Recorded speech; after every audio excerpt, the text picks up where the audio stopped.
할렐루야. 오늘 이 부활절은 예수님께서 사망 권세 이기시고 무덤에서 살아나신 그날이에요. 우리 모두 주목을 한번 쥐고 한번 크게 한번 외쳐보십시다. 예수 부활하셨네. 예수 부활하셨네. 우리가 방금 예수님이 부활하셨다는 걸 이렇게 힘있게 선포를 했는데, 이때 예수님이 부활하셨다는 말이 무슨 뜻일까요? 그거는 문자 그대로 육체적으로 죽음에서 다시 살아나셨다는 말이에요.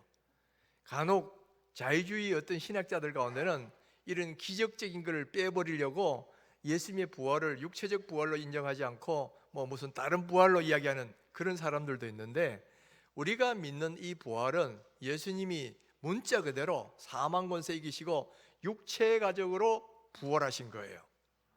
그러니까 예수님은 죄와 사망을 이기신 하나님의 아들이라는 게 입증이 되는 거죠.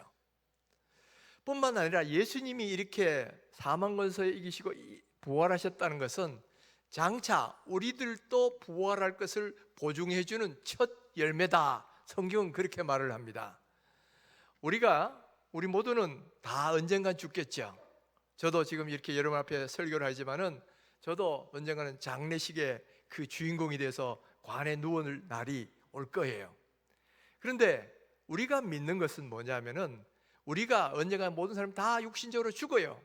그렇지만은 예수님이 재림하시는 그날에 우리는 예수님이 무덤에서 다시 살아나신 것처럼 우리도 다시 육체적으로 살아날 것을 믿는다 말이에요. 그래서 우리는 바로 예수님의 부활이 장차 이루어질 우리의 부활의 보증이고 또 증거가 된다는 것을 우리가 믿는 것이지요. 이 예수님의 부활이 과거에 일어난 사건이라면 우리의 부활은 미래에 일어날 사건이에요. 그래서 이 부활절은 한편으로 보면 과거에 일어난 예수님의 부활의 의미를 되새기고 미래에 일어날 부활의 그것을 소망 가운데 바라보는 그런 날이기도 하다라는 거예요. 그런데 그러면 이 부활절은 과거를 회상하고 미래를 소망하는 그것만 있을 거냐? 현재적 의미는 없는 것이냐라는 거예요. 중요한 거는 이 부활절은 과거를 기념하고 미래를 이렇게 소망 가운데 바라볼 뿐만 아니라 오늘 이 시간에 우리에게 주시는 그 부활의 의미가 있더라는 거죠. 여러분, 이 부활은 분명히 과거에 일어나는 사건이자 미래에 일어날 사건이면서 오늘날 현재에도 일어날 수 있는 어떤 의미를 갖고 있다는 거예요. 성경에는 보면 조금 다른 방식이지만은 분명히 죽은 자의 살아남을 이야기하는 부분이 나와요.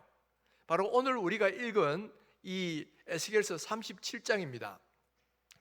어느 날 하나님께서 에스겔에게 성령으로 그를 이끌고 가서 저 골짜기에 보여주시는 거예요.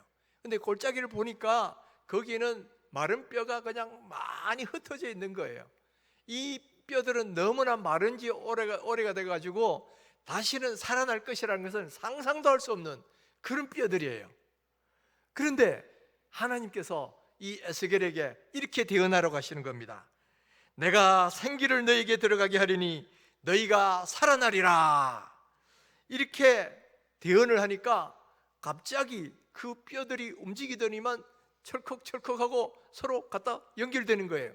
그리고 해골 모양이 갖춰지지만 그 위에 이렇게 힘줄이 싹 나타나고 또 근육이 생기고 그 위에 이 피부가 딱 덮이더라는 거예요. 마치 무슨 SF 영화 보면 그런 영화들이 있잖아요. 그런 것처럼 그런 현상이 쫙 일어나는 거예요. 그래서 완전히 사람 모양은 됐는데 아직까지는 생기가 없어. 그러니까 하나님께서 에스겔에게 다시 한 번 더 이 말씀을 대언하러 갑니다. 생기야 사방에서부터 와서 이 죽음 당한 자에게 불어서 살아나게 하라. 그 하나님 말씀대로 딱 대언을 했더니만 그 시체들 가운데 하나님의 생기가 들어가기 시작하는 거예요. 그러더니만 살아가지고 일어나더니만 그대로 하나의 큰 군대가 되더라는 거예요.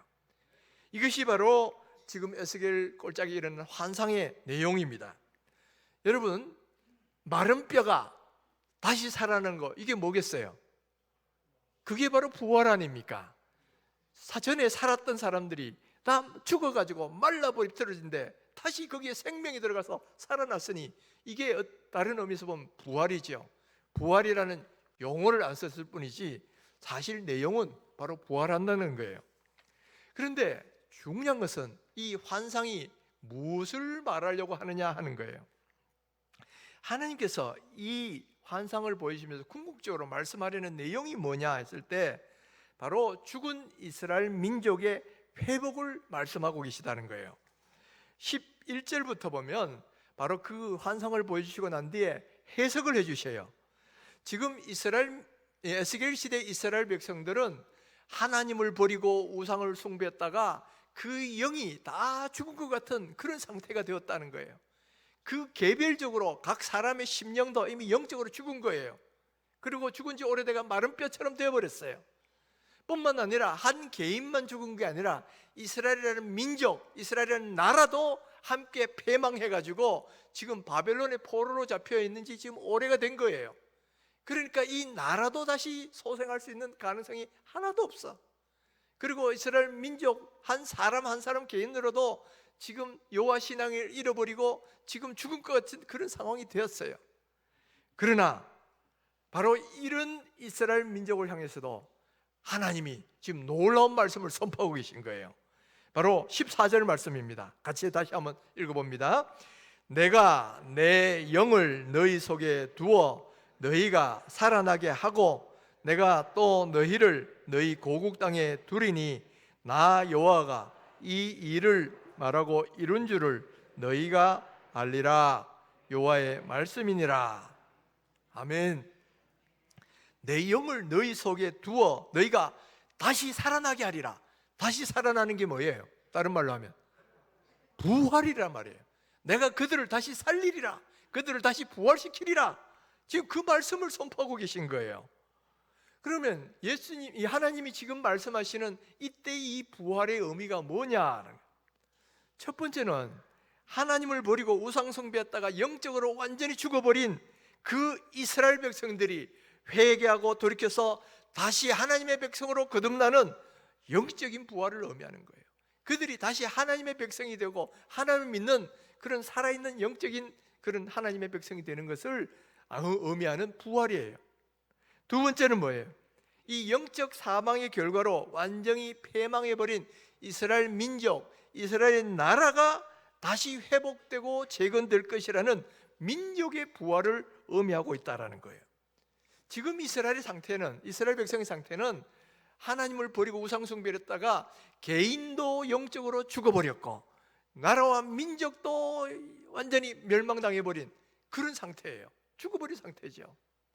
그렇지만은 하나님의 영이 들어가고 하나님께서 그들에게 부활을 선포하시면 그 죽어버린 개인의 삶도 다시 하나님의 영으로 말미암아 하나님을 믿는 백성의 삶으로 부활이 일어난다는 거예요.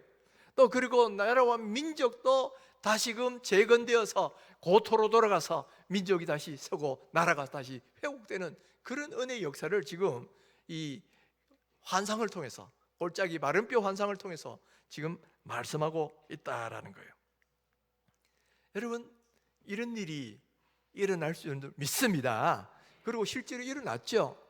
하나님이 말씀하신 그대로 되었어요. 그런데 이 마른 뼈 같은 이 이스라엘 백성을 다시 살리신 게 뭡니까? 그들에게 살린 그 생기가 뭐냐 이 말이에요.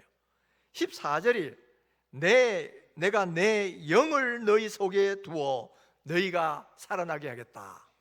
바로 하나님의 성령이 그들 가운데 들어가니까 그들의 심령을 다시 살아나게 만들더라는 거예요. 그러니까 성령은 어떤 영이시냐? 살리시는 영이에요. 마른 뼈 같은 심령도 근대가 되게 만드시는 영이고, 또 사해바다, 에스겔서 47장에 가면 사해바다 또 나오는데 거기에도 생명의 강수가, 성령의 강수가 흘러가니까 고기가 사는 생명의 바다로 바뀌는 거예요. 그러니까 죽은 영혼도 살리고 힘을 잃고 쓰러져 있는 심령들도 살리는 영이 바로 성령이다라는 거예요. 그러니까 이 마른 뼈 환상은 성령으로 말미암아 죽은 심령을 다시 살리시는 하나님의 은혜를 지금 선포하고 있지요. 그런데 놀라운 일은 이 마른 뼈 환상이 다시 살아나는 이것이 가장 잘 실현된 곳이 언제냐면은 신약 시대예요. 신약 시대 예루살렘 교회에서 바로 그런 일이 일어납니다. 지금 예수님이 이렇게 로마 군병들에게 잡혀갔을 때 제자들의 상태는 그때부터 완전히 영적으로 마른 뼈처럼 말라버리기 시작합니다. 예수님이 잡히실 때 제자들이 나서 보호해야 되잖아요.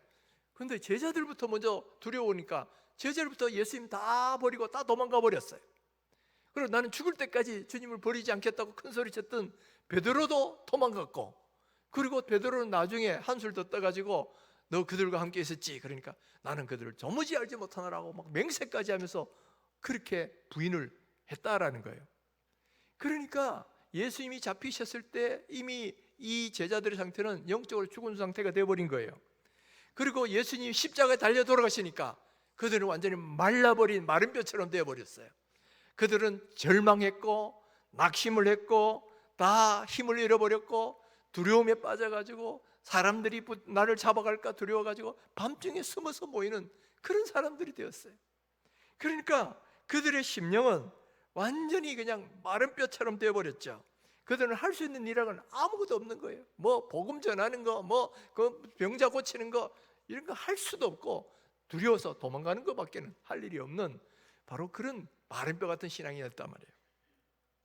그런데 그런 제자들에게 밤중에 제자들이 모였을 때 예수님이 부활하신 후에 나타나셔요.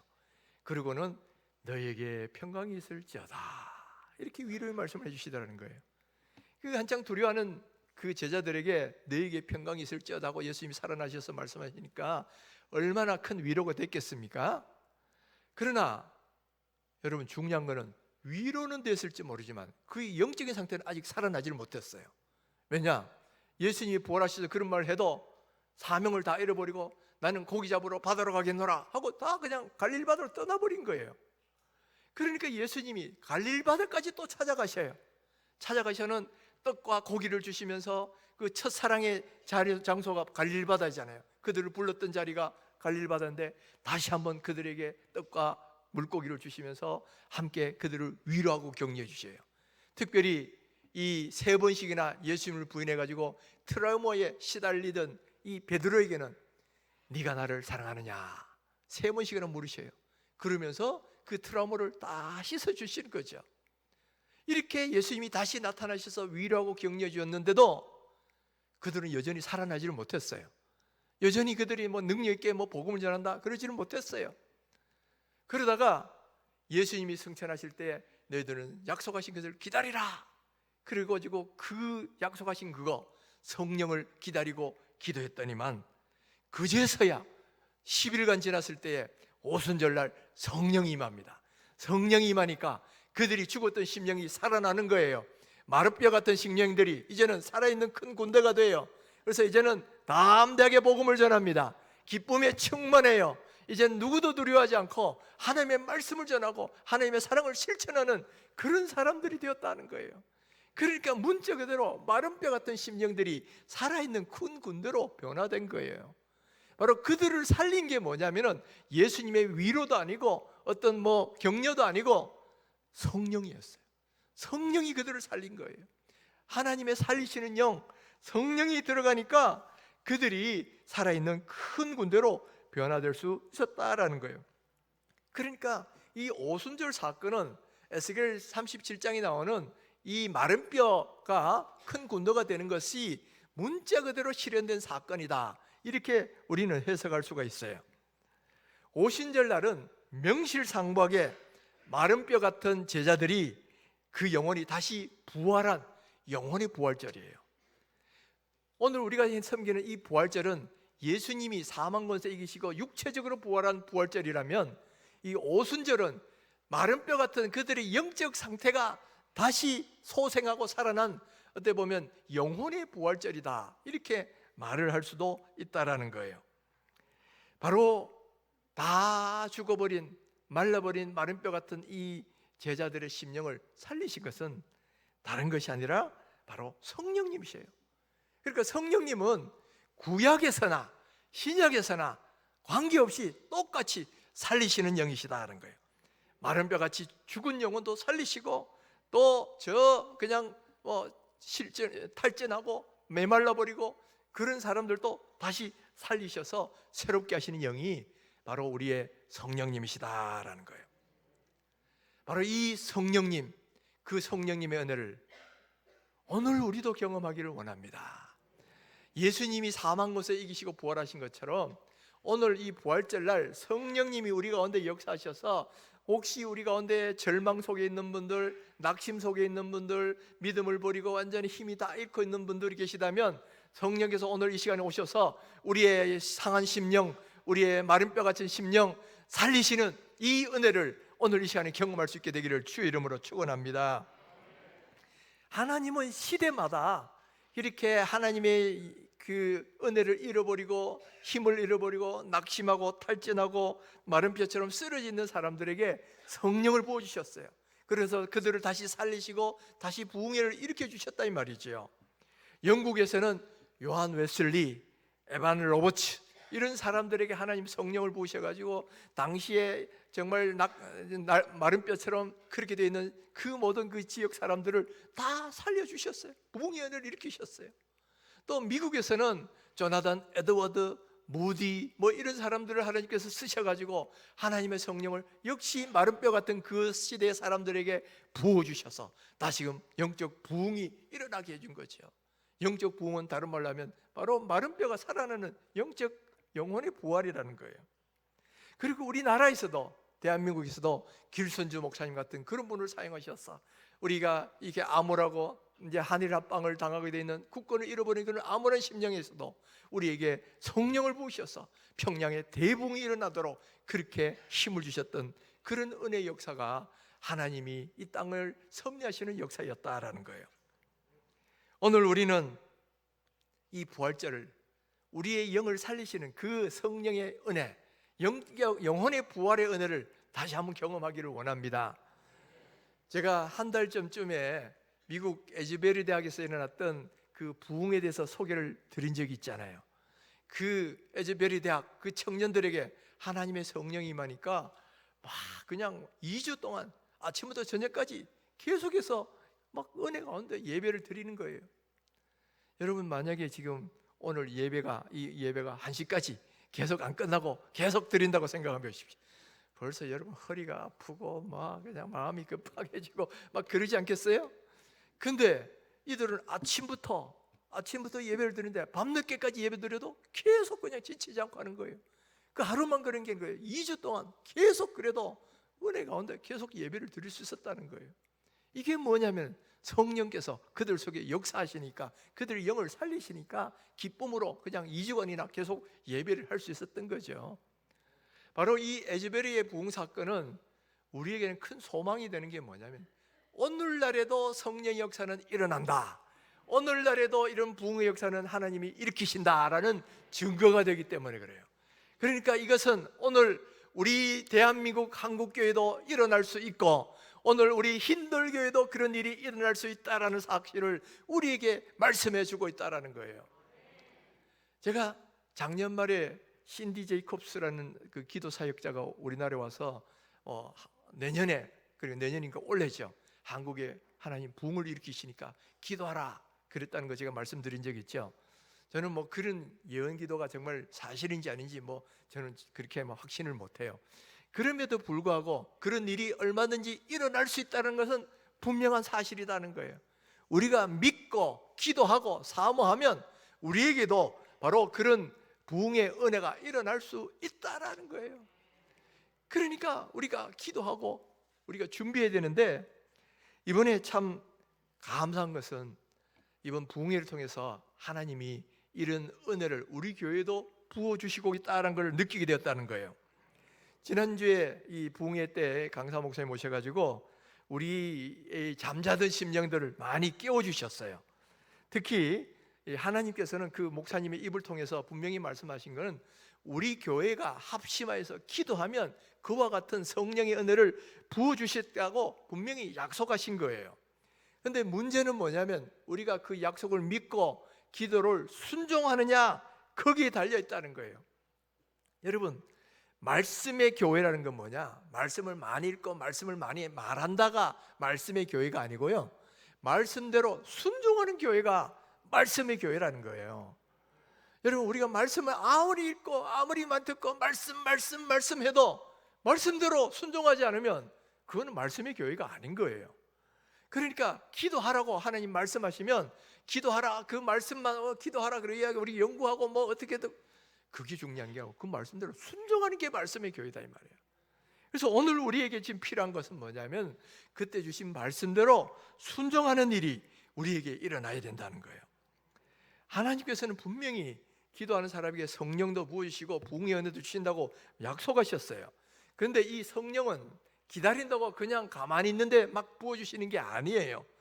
바로 사모하고 기도하는 사람들에게, 그런 교회에게 부어주신다라는 거예요. 예루살렘 교회에 어떻게 그런 성령의 강림이 일어났습니까? 120명의 성도들이 예수님의 말씀대로 순종해서 열심히 오로지 기도하기에 힘쓰니까, 합심해서 기도하니까 한 열흘쯤 지났을 때 오순절날 하나님이 성령 부어주셔서 그런 부흥의 역사가 일어났지요.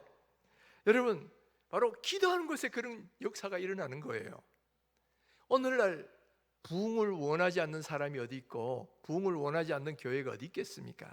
모든 교회마다 부흥 그러고 그걸 원하고 사모해요. 그런데 왜 그러면 부흥이 안 일어나느냐?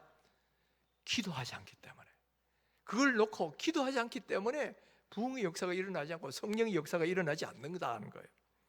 오늘 우리가 알고 순종해야 될 말씀은 다른 것이 아니라 이 부흥을 원한다면 정말 이 약속을 붙들고 기도하셔야 된다는 거예요.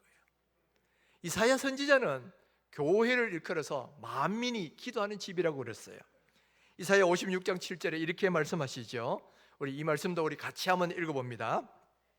내가 곧 그들을 나의 성산으로 인도하여 기도하는 내 집에서 그들을 기쁘게 할 것이며 그들의 번제와 희생을 나의 제단에서 기꺼이 받게 되리니 이는 내 집은 만민이 기도하는 집이라 일컬음이 될 것임이라. 지금 이사야가 이 말씀을 선포할 때는 이스라엘의 영적 상태가 다 죽어가는 상태예요. 이미 벌써 우상 숭배가 시작되고 성도들은, 이게 이스라엘 민족들은 하나님으로부터 점점 멀어지게 할 때예요.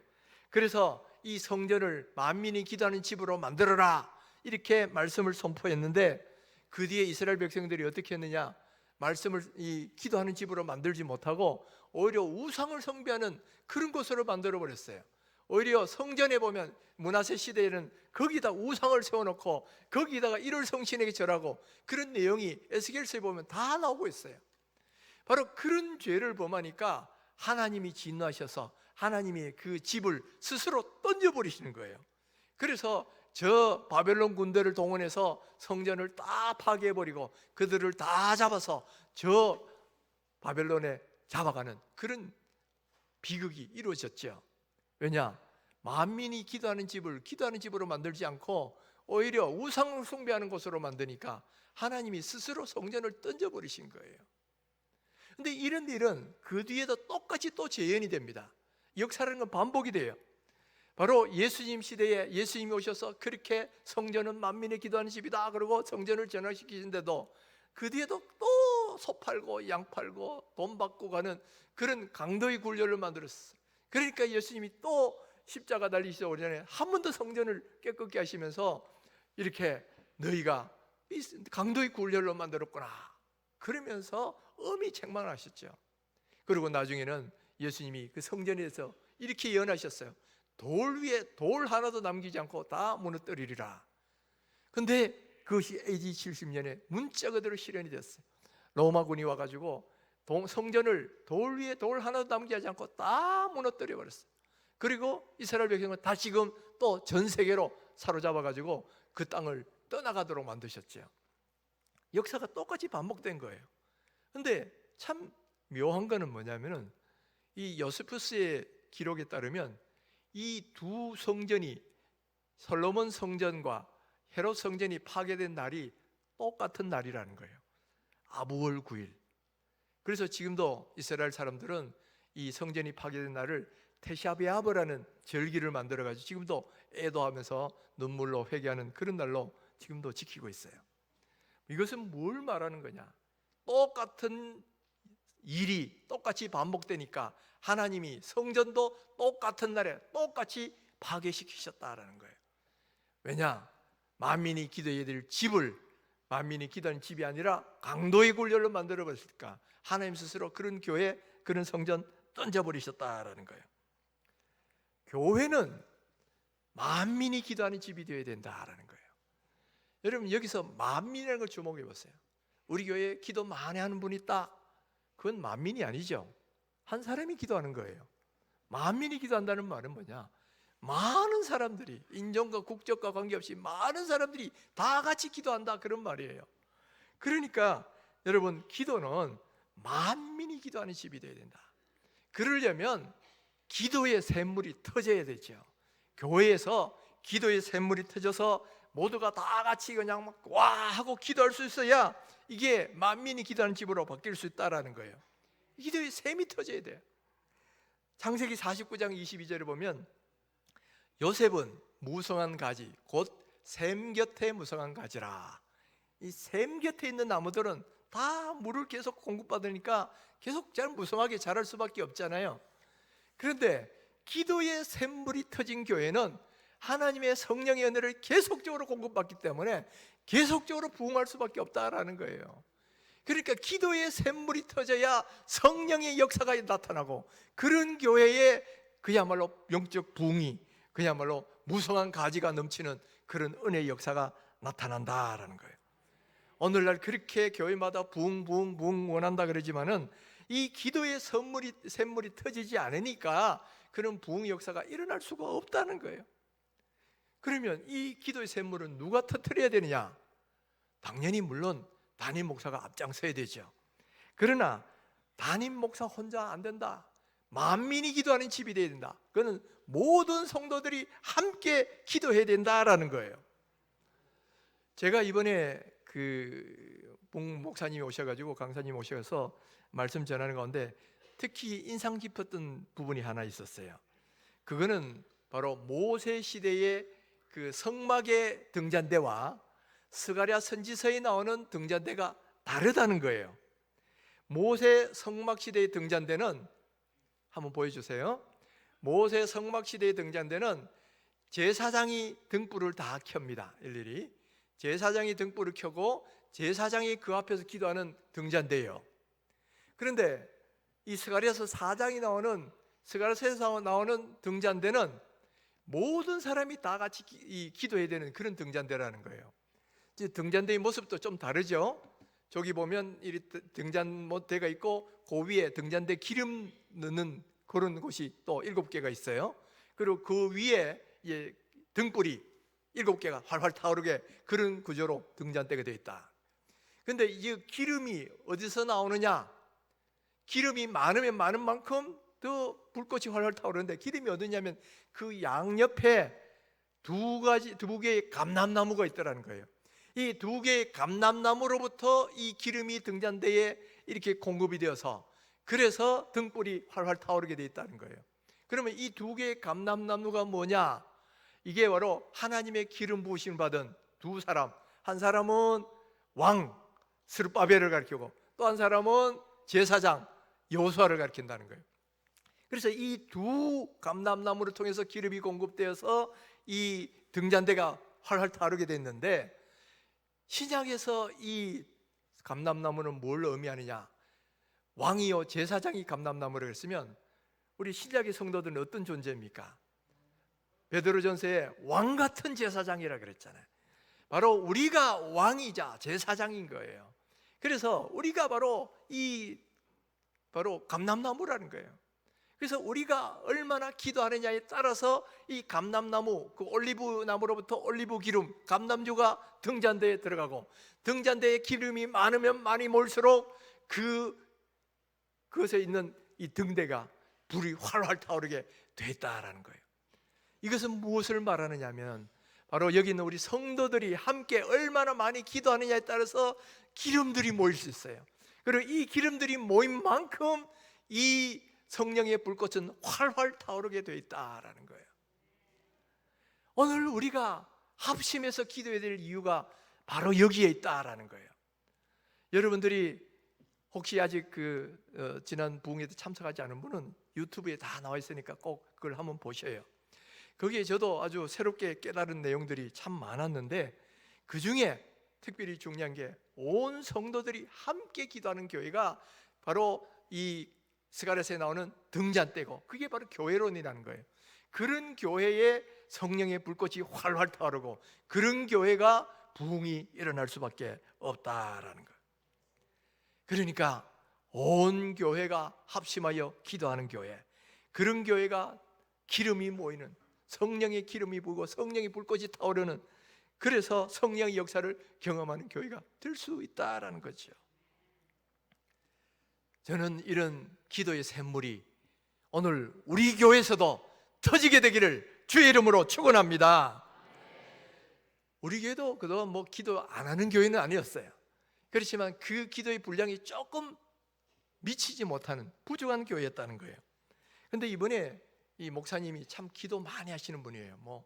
참 하루에 많은 시간을 강단에서도 기도하고 산에서도 기도하시는 분인데, 그러다 보니까 참 저 개인적으로도 도움을 많이 받았어요. 그래서 제 상황도 잘 기도하면서 보니까 아시고, 또 우리 교회 상황도 이렇게 글로 쓰셨는데 참 3장 반을 쓰셨다 그래요. 근데 그렇게 기도 본인도 많이 하실 뿐만 아니라 그 성도들도 기도하는 성도들로 이렇게 훈련을 시키셨어요. 이번에 여러분 보셨죠? 그 부흥회 하는 동안에 30-40명의 그 교회 성도들이 단체로 와가지고 매일 저녁마다 우리 교회를 위해서 기도해 주겠다고 오셨잖아요. 여러분, 우리 교회가 어느 교회 부흥회 한다고, 제가 부흥회 한다고 여러분 같이 기도로 40명씩 오시겠습니까? 우리는 아직 그런 훈련이 안 돼가지고 그렇게 잘 되기 힘들어요. 그런데 이 교회는 30-40명이 되는 사람이 매일마다 의정부시까지 적은 거리도 아니잖아요. 저녁 시간에 와가지고 기도하고 돌아가면 밤 12시 다 돼가요. 그렇게 기도하러 오셨는데, 사실은 이미 그 전에 한 달 전부터 우리 교회에서 기도하고 있다, 그 부목사님이 오셔서 그렇게 말씀하고 가셨어요. 기도 준비하겠다.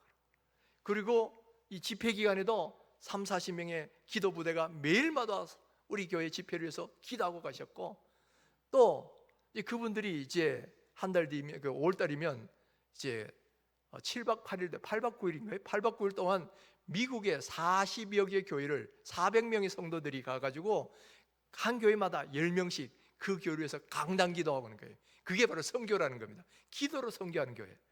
그래서 그렇게 기도하고 온다. 그것도 교회에서 그 비용을 대주는 게 아니고 1년 동안 자비량으로 모아가지고 그렇게 간다는 거예요.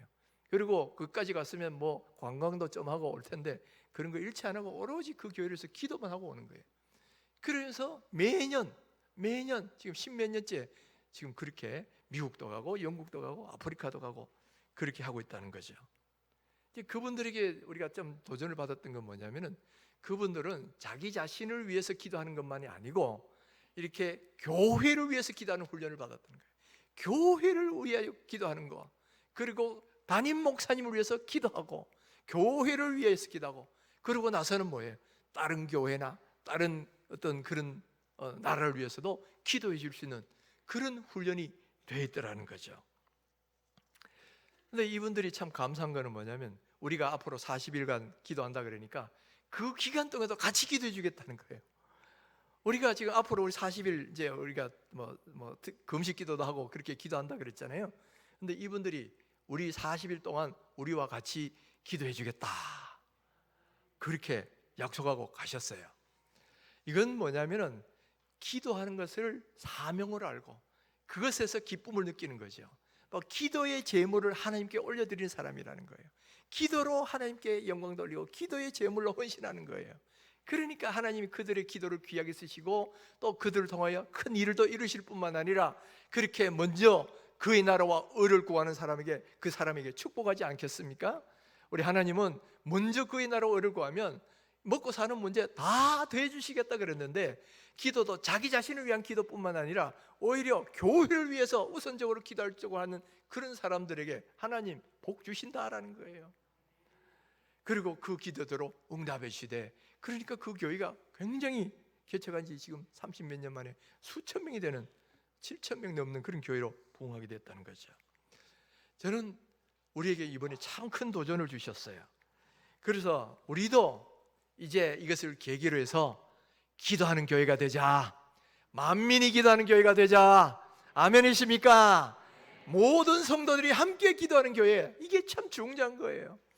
그런데 감사한 거는 이번 부흥회 동안에 우리 장로님들, 안수집사님들, 권사님들이 나오셔서 하루 1시간씩 내가 교회를 위해서 기도하겠습니다 하고 이렇게 헌신을 하셨다는 거예요.